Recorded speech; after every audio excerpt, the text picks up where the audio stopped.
मेरे प्यारे सा मौत का फरिश्ता कभी भी हमारे पास आ सकता है। वो ये पूछ करके नहीं आएगा कि अब्दुल गफ्फार साहब आपके घर वालों को आपकी जरूरत है, आपके बच्चों को आपकी जरूरत है, आपकी बीवी को आपकी जरूरत है। वो ये भी नहीं पूछने आएगा कि अभी आपको तो दुनिया के लिए बहुत कुछ करना है, अभी आपकी उम्र ही क्या है, मौत तो अपने टाइम पर आ जाएगी और जब मौत आएगी तो फिर हमको नेकी करने का मौका नहीं मिलेगा, फिर तौबा करने का मौका नहीं मिलेगा, फिर सुधरने का मौका नहीं मिलेगा। ओ नमाज से दूर मेरे साथियों, नमाज की पाबंदी शुरू कर दो इसके पहले कि मौत का फरिश्ता आपके पास आ जाए। ओ हराम काम में डूबे मेरे भाइयों, हराम तरीके छोड़ दो, अल्लाह के दीन की तरफ आ जाओ इसके पहले कि मौत का फरिश्ता आपके पास आ जाए। अल्लाह ने फरमाया हत्ता इज़ा जाअ अहदहुमुल मौत क़ाल रब्बिरजिऊन। जब मौत का फरिश्ता आता है, जब मौत का टाइम आता है तो इंसान ये कहता है कि ऐ अल्लाह मुझे एक चांस और दे दे, एक टाइम और दे दे, एक बार दुनिया में और भेज दे।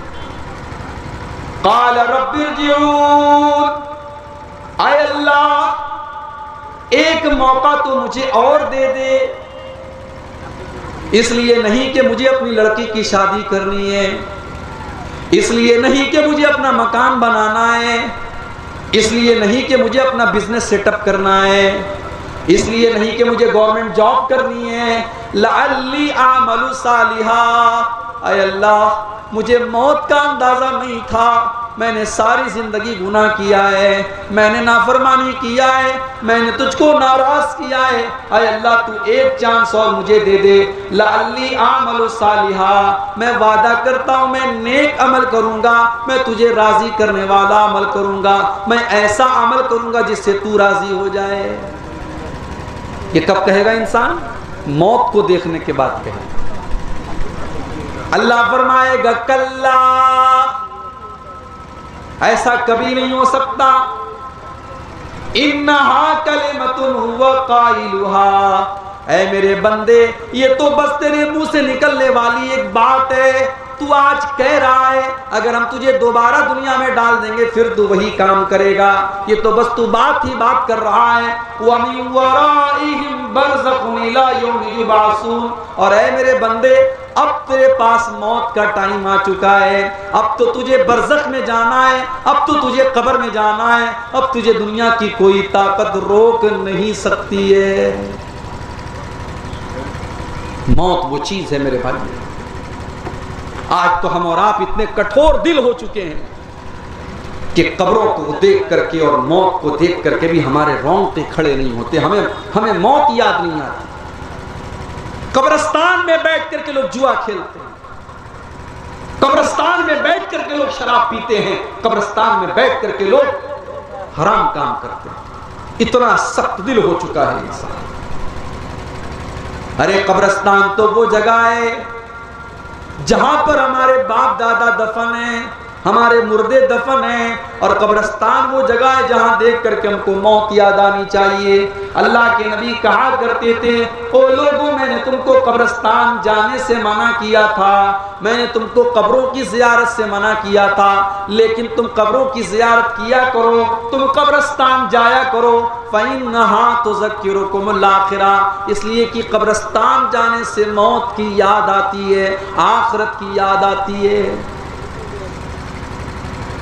इब्ने माजा की रिवायत है, एक अंसारी सहाबी का जनाजा है, जनाजे को कब्र में उतारा जा रहा है, अल्लाह के नबी एक साइड में बैठे हुए हैं, आपके सहाबा भी आपके साथ बैठे हुए हैं। अल्लाह के नबी बिल्कुल खामोश हैं, सहाबा भी बिल्कुल खामोश हैं, और जनाजे को कब्र में उतारा जा रहा है। अल्लाह के नबी की आंखों से आंसू बहने लगते हैं, अल्लाह के नबी रोने लगते हैं, और इतना रोते हैं, इतना रोते हैं, हत्ता बल्लत सरा, आपके आंसुओं से वहां की जमीन तर हो जाती है, वहां की जमीन भीग जाती है, और आप ये फरमाते हैं लिमिस्ले हाज़ा फ़अइदू या इख़वानी, ऐ मेरे सहाबा इस कब्र में तुमको जाना है, इस कब्र की तुम तैयारी करो, यहाँ तुम सबको आना है, इस जगह की तुम तैयारी कर लो।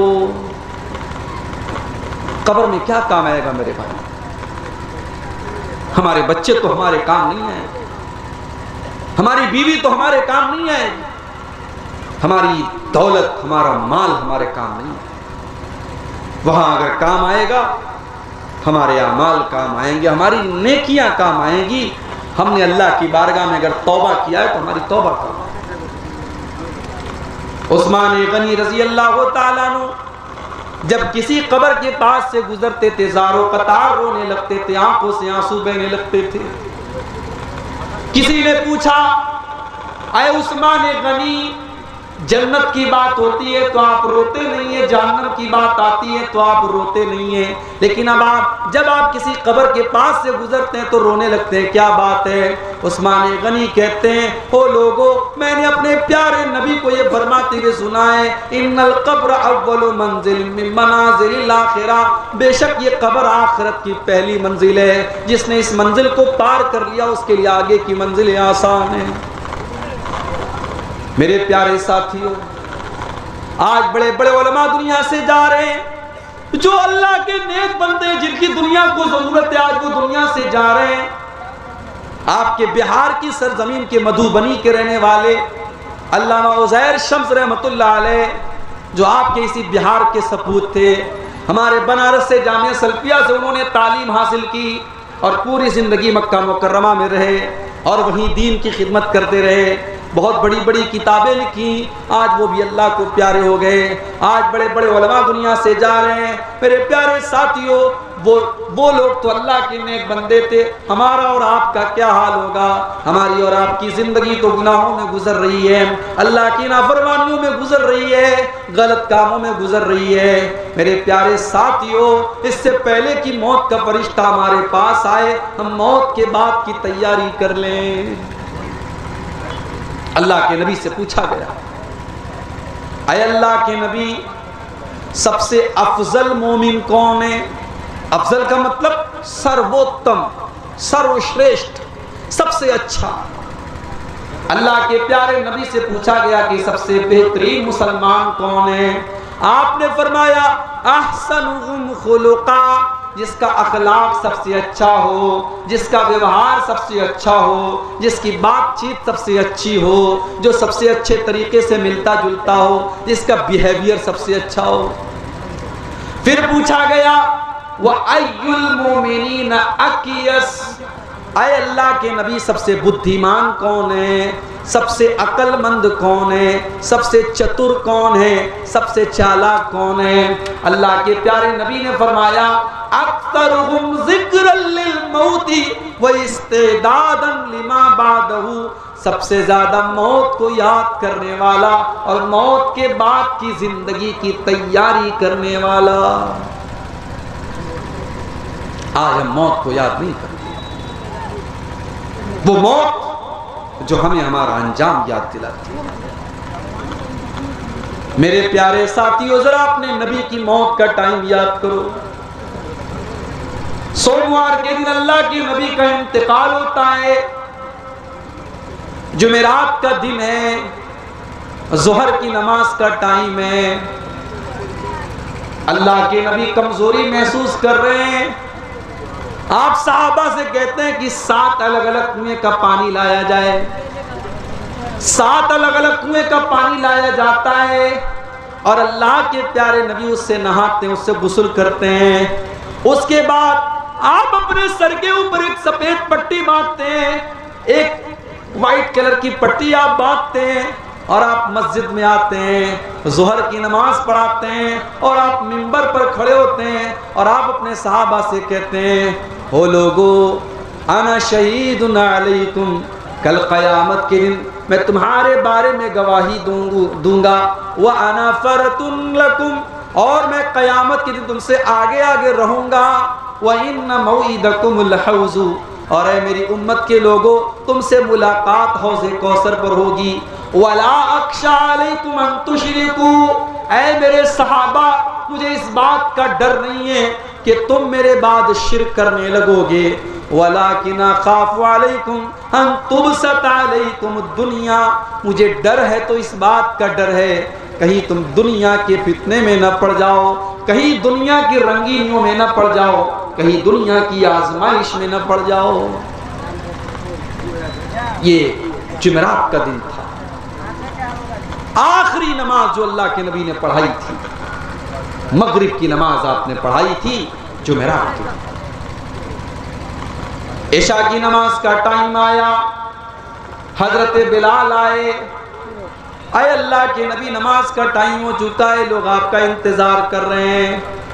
अल्लाह के नबी ने पानी मंगवाया, गुस्ल किया, और गुस्ल करने के बाद आप जब खड़े होने लगे, हदीस के अल्फाज हैं, आप बेहोश होकर के गिर गए। होश आया, आपने पूछा कि क्या नमाज हो गई? नहीं नहीं अल्लाह के नबी नमाज अभी नहीं हुई है, लोग आपका इंतजार कर रहे हैं। आपने फिर पानी मंगवाया, फिर आपने गुस्ल किया, फिर आप जब उठने की कोशिश करने लगे, चक्कर आ गया, गशी आ गई, फिर आप बेहोश होकर के गिर पड़े। 3 बार ऐसा हुआ, 3 बार ऐसा हुआ, अल्लाह के नबी बेहोश होकर के गिरते चले गए।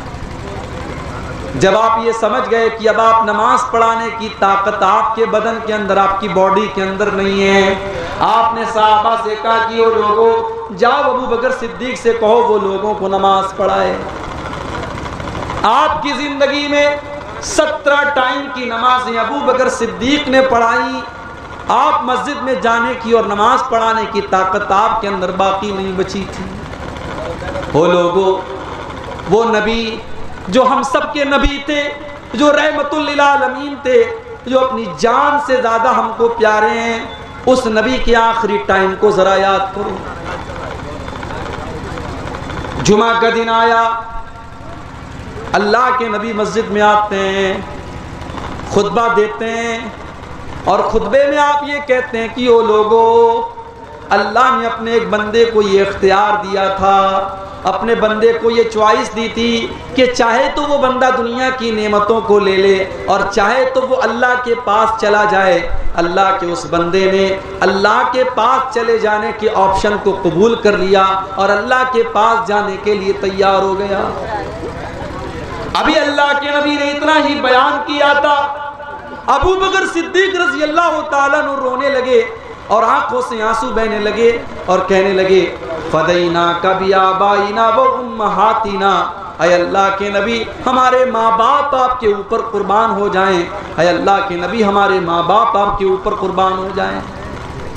सहाबा कहते हैं हमें बड़ी हैरत हुई कि अल्लाह के नबी तो एक आम बात कर रहे हैं, ये बार बार क्यों हजरते अबू बकर रो क्यों रहे हैं? क्यों ये डिस्टर्ब क्यों हो रहा है? आवाज क्यों आ रहा है? माइक ठीक करो ना यार तू। हजरत अबू बकर रो क्यों रहे हैं, क्या बात है? साहबा कहते हैं हमको बाद में ये एहसास हुआ, हमको बाद में ये पता चला कि अल्लाह के प्यारे नबी तो अपने ही बारे में ये बात कह रहे थे कि अल्लाह ताला ने मुझको ये ऑप्शन दिया है कि चाहूँ तो मैं दुनिया में कुछ और दिन तक जिंदा रहूँ और चाहूँ तो मैं अल्लाह के पास चला जाऊँ।